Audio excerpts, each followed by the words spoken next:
부에 엘리베이터를 타고 싶은 부엘입니다. 네, 힐스테이트 몬테로이 많은 분들이 관심을 많이 가지고 있는데요. 어제 소개해드리지 못한 그 나머지 부분, 그 속에 대해서 오늘은 이야기를 해볼까 합니다. 대략적으로 얘기했다시피 이제 1, 2, 3블럭 이렇게 해서 총 3731세대 공급 예정이고요. 일정이 당첨자 발표일이 다 틀려서 중복 청약 가능한 단지입니다. 그래서 이렇게 세대가 많이 공급이 될 예정이고 입주 예정월이고 금액이 84 기준으로 한 5억 정도 그 정도 보시면 되고요. 우선 단지 배치도예요. 이게 1블럭입니다. 1블럭이 여기서 보면 101동에서부터 101, 102, 103 이렇게 크게 한 바퀴를 도네요. 이쪽이 북쪽이고 이쪽이 남쪽입니다. 그렇게 보면은 이제 남동, 남서 그런 식으로 많이 배치가 돼 있네요. 이쪽이 제일 좋지 않을까 이렇게가. 그리고 여기는 2단지입니다 2단지 같은 경우에도 이제 여기가 북쪽이니 북쪽, 남쪽, 남서, 남동, 남서 이렇게 광장을 바라보는 여기도 나쁘진 않을 것 같고요. 이제 바깥을 바라보는 10동이나 8동 이쪽도 괜찮을 것 같습니다. 뷰가 뻥 뚫려서. 자, 3단지입니다. 3단지 땅 구조는 이렇게 좀 길쭉하게 돼 있어요. 그러다 보니까 이렇게 배치가 돼 있고 역시 마찬가지로 남동, 남서 이 방향으로 지금 대부분이 다 돼 있네요.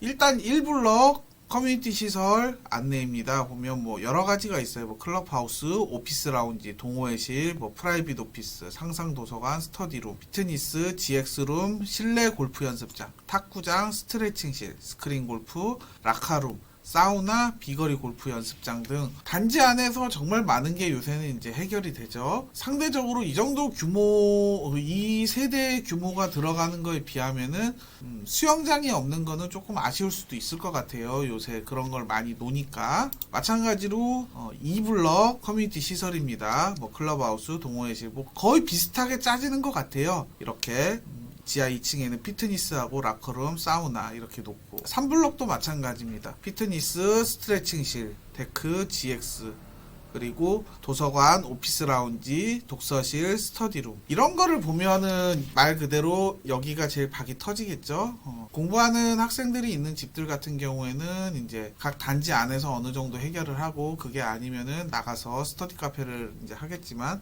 상대적으로 이 안에 단지 안을 이용하는 그 학생들이 많기 때문에 스터디 카페가 과연 얼만큼 잘 될지 그리고 여기 요금을 얼만큼 책정을 할지 입주민은 무료 혜택을 줄지 그런 것도 한번 체크해 보면서 상가를 생각해 보면 될 것 같습니다. 이거는 발코니 확장비예요. 맨 위에 게 1블럭 거, 두 번째 게 2블럭 거, 세 번째 게 3블럭 거. 평수에 따라서 좀 틀리긴 한데 5구형 같은 경우에 2,600만원에서 2,700만원 정도, 76 타입은 3,100만원 정도, 84 타입이 3,500에서 3,600 뭐 한 그 정도 분포가 되어 있습니다. 185형 같은 경우는 발코니 확장비만 1억이 넘게 들어가네요. 59 A타입 같은 경우에는 전체 270세대 정도 구성이 되어 있고요. 1블럭, 2블럭, 3블럭에서 3블럭에 제일 많이 배치가 되어 있습니다. 여기가 1블럭, 여기가 2블럭, 여기가 3블럭이니까요. 구조를 보면 전형적인 4베이 구조예요. 1, 2, 3, 4 들어와서 현관, 방이 있고 팬트리, 거실, 침실, 드레스룸과 파우더룸, 실외기실 겸 하향식 피난구가 있고요. 여러가지 유상 옵션이 가능합니다. 중문도 달 수 있고 안방에 슬라이딩 도어하고 시스템 가구나 아니면 반침장, 뭐 드레스룸하고 슬라이딩 도어 여기 두 개를 합쳐서 침실 2와 3을 한 방으로 합쳐서 수납공간 강화형 아니면은 침실상의 반침장 금액은 보지는 않았지만 인테리어에 힘을 주는 거는 개인적으로는 좀 비추천 드리겠습니다. 왜냐면 금액을 아무리 많이 드린다 손 치더라도 매각을 할 때는 크게 그 드린 금액을 이렇게 받기도 어렵고 들어오는 사람이 또 인테리어를 하거나 그게 또 마음에 안 들 수도 있으니까 그 부분에 대해서는 좀 조심스럽게 하고 꼭 이렇게 뭐 방을 터야 되겠다 그런 분들이면 뭐 그럴 수는 있겠지만 그게 아니라면 방 개수는 언제나 많은 게 좋습니다. 5구 타입부터 4베이로 설계가 잘 뽑혔죠. 5구 B타입 같은 경우에도 보시면은 뭐 크게 차이는 없어요. 크게 차이는 없어서 이렇게 보시면 되고요. 뭐 나머지 옵션들도 뭐 이렇게 진행이 되니 크게 뭐 고민할 거는 없을 것 같습니다. 76A 타입을 보시면 한 320세대 정도 되네요. 역시 마찬가지로 똑같이 4베이 구조로 뽑혀 있습니다. 보시면은 뭐 샤워 부스는 선택형인데 개인적으로는 그냥 무난하게 이쪽 그 공용 화장실이라고 그러죠. 공용 화장실은 욕조 있는 것을 하시고 이 안방은 욕조 없이 샤워 부스로 가시는 게 제일 무난한 선택이신 것 같아요. 뭐 파우더 좌식 입식은 뭐를 선택하시든 크게 의미가 없고 당연히 뭐 개인적으로도 마찬가지 아까도 얘기했지만 개인적으로도 이런 거를 추천드리고 싶지도 않습니다. 만약에 하게 된다면 침실 2나 3에 붙박이장 정도 그리고 침실 1에 시스템 가구? 이 정도나 생각을 할까? 그거 말고는 크게 이쪽으로 신경 쓰고 싶지는 않네요. 다음으로는 마찬가지로 84A형으로 그냥 바로 보겠습니다. 900세대 조금 넘게 공급이 되네요. 얼핏 보면은 59나 76이나 84나 큰 차이는 못 느껴요. 거의 똑같이 보이니까 설계 자체가 거의 똑같습니다. 들어와서 현관, 욕실 있고 이 뒤에 팬트리 있고 방이 있고 거실 있고 침실 있고 이제 발코니 있고 드레스룸 크게 다른 거를 못 느껴요. 마찬가지로 일반 판상형이다 보니까 마통풍 구조 A타입은 그리고 이런 식으로 옵션을 선택할 수 있는데 이것도 마찬가지로 크게 신경 안 쓰시는 게 좋을 것 같고요. B타입도 보시면은 뭐 큰 차이를 못 느끼는 일반 판상형. C타입 같은 경우에는 조금 구조가 이상한 구조죠.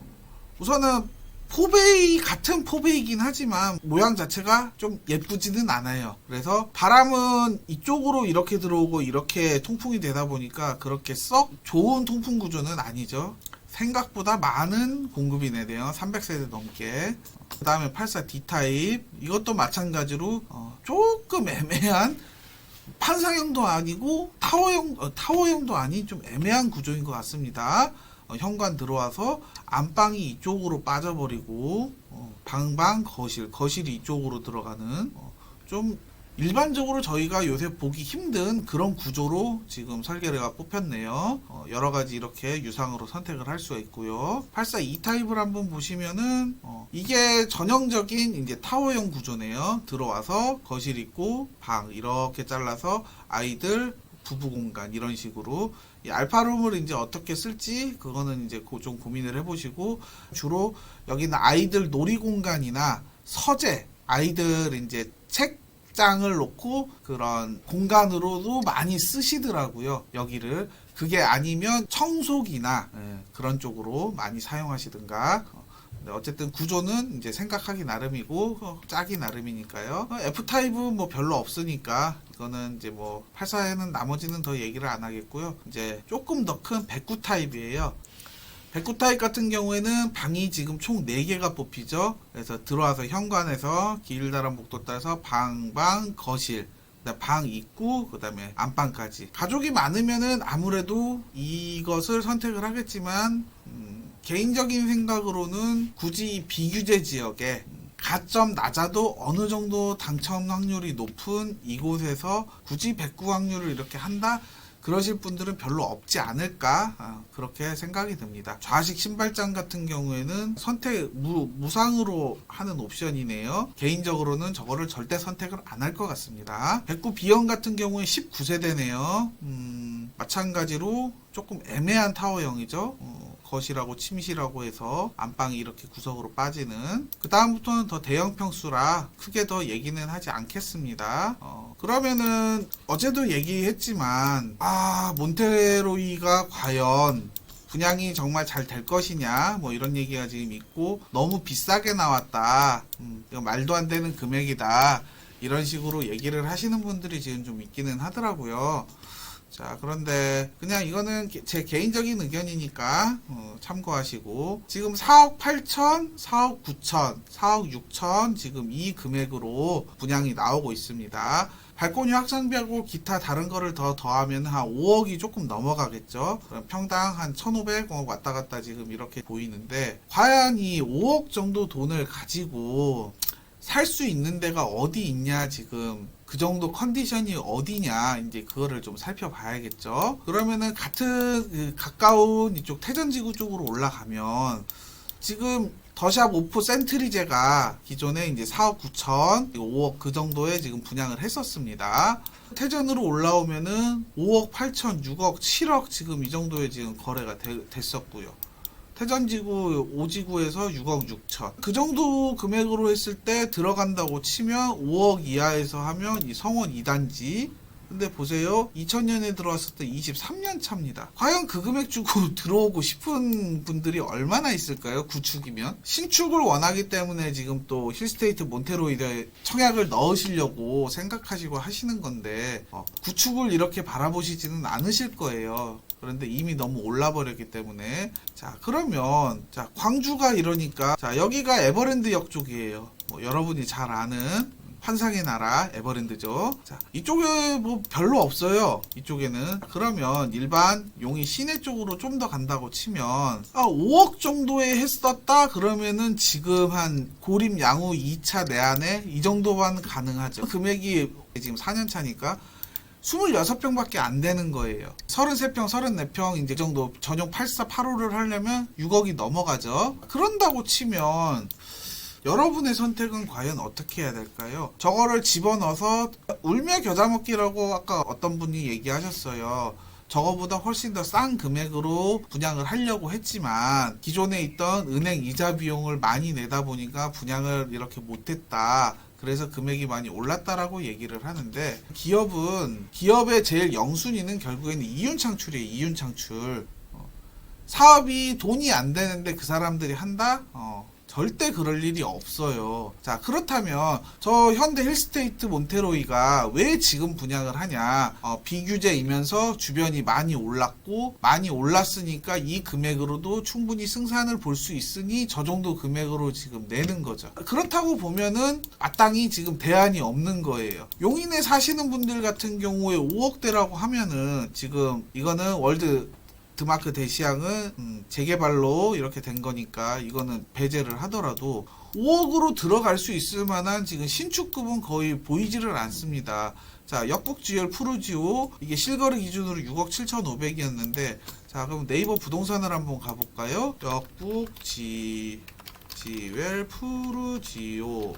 자, 역북지열 푸르지오 전체 면적 이제 34평 기준으로 이렇게 봅시다. 전체 동에서 보면, 자, 전세는 빼고 매매만 본다고 치면, 자, 6억 8천, 6억 9천이에요. 1층 기준으로. 그러면 어느 정도는 올라가면, 층수 올라가면 7억이 넘어간다는 얘기죠. 자, 그러면 여러분들은 어떤 선택을 하겠냐 이거죠. 이제 이 힐스테이트 용인도 분양을 기다리시는 분들은 많아요. 근데 이미 건물은 다 지어져 있고, 미분양도 아니죠. 건물은 다 지어져 있고 준공을 놔야 되는데 입구가 없어요. 입구가 어디 있냐? 여기가 개발이 돼야지 진입로를 만들 수 있는데 그 진입로를 지금 만들 수가 없어요. 개발이 이쪽이 지금 중단이 돼 있어서 계속 건물이 썩고만 있는 거죠. 자, 그러면 거기서 좀 더 나오면 여기 삼가동에 5억대. 이 5억대도 10년차예요. 10년차. 새 아파트를 바라는 여러분들이 과연 10년차도 만족을 하실까요? 그렇지 않다고 봅니다. 자, 그런다고 보면은 그 정도 선에서 결국에는 저쪽을 선택하든가 아니면은 제가 볼 때는 이쪽 오산 쪽으로 나와서 이쪽에 좀 더 박 터지면서 이쪽에 청약을 넣는 게 낫지 않을까. 상대적으로 제 기준으로는 저금액에 인프라 아무것도 없고 주변에 아무것도 없는 힐스테이트 몬테로이를 들어갈 바에는 조금 더 박 터지더라도 여기 오산 세규 2지구를 넣는 게 더 낫지 않을까 싶습니다. 왜냐하면 여기서는 뭐 그렇게 멀지도 않아요. 이렇게 나오면 여기가 기존의 세교 1지구고요. 세교 1지구. 그럼 여기가 지금 세교 2지구예요. 세교 2지구에서 조금만 나오면은 홈플러스가 있고 여기서 장흥 보시면 되고, 지하철도 오산대역이 그렇게 뭐 걸어서는 솔직히 갈 거리는 아닙니다. 가깝게 뭐 마을버스를 타든 그거는 감안하시고 이렇게 오산대역에서 지하철을 이용을 하시고, 그리고 조금 더 내려오면 여기 오산역이 있고요. 여기도 마찬가지로 오산 2지구, 여기도 2지구입니다. 이쪽에는 있을 만한 거는 다 있어요. 여기 먹거리도 있고 롯데마트, 이마트, 시청에 많이 있습니다. 그래서 개인적인 생각으로는 저 금액의 힐스테이트 몬테로이를 받으면서 저 인프라, 없는 인프라에 느끼느니 이쪽을 선택하는 게 맞지 않을까. 어차피 서울 쪽으로 출퇴근한다고 하면, 대신 광주로 출퇴근하거나 이천으로 출퇴근한다고 그러면은 아무래도 여기가 더 좋을 수도 있겠죠. 그 부분은 참고하시면서 힐스테이트 몬테로이 그 속내에 대해서 한번 얘기를 해봤습니다. 자, 어쨌든 여기는 가점이 낮아도 어느 정도 눈치 싸움을 하면서 충분히 당첨 확률은 높은 데예요. 대규모로 분양을 하고 공급 세대수도 많고 이렇게 안 보이는 데가 좋은 게 별로 없어 보이기 때문에. 그런데 시간이 지나면 괜찮아질 거는 분명하고요. 그래도 개인적으로 투자 가치로 볼 때는 여기를 어떻게 봐야 될까요? 그럴 정도로 그렇게 썩 추천하고 싶지는 않습니다. 이 금액에 청약통장을 쓰느니 아까 말씀드린 세규 2지구 그쪽으로 청약통장을 쓰는 건 개인적으로 추천을 드리고, 이거는 여력이 있는 투자자분들이 들어가시지 않을까. 근데 입주장이 이 정도를 맞춘다? 아마 쉽지는 않을 것 같아요. 그 부분 생각하시면서 청약해보시면 될 것 같습니다. 이상으로 부엘 엘리베이터를 타고 싶은 부엘이었습니다.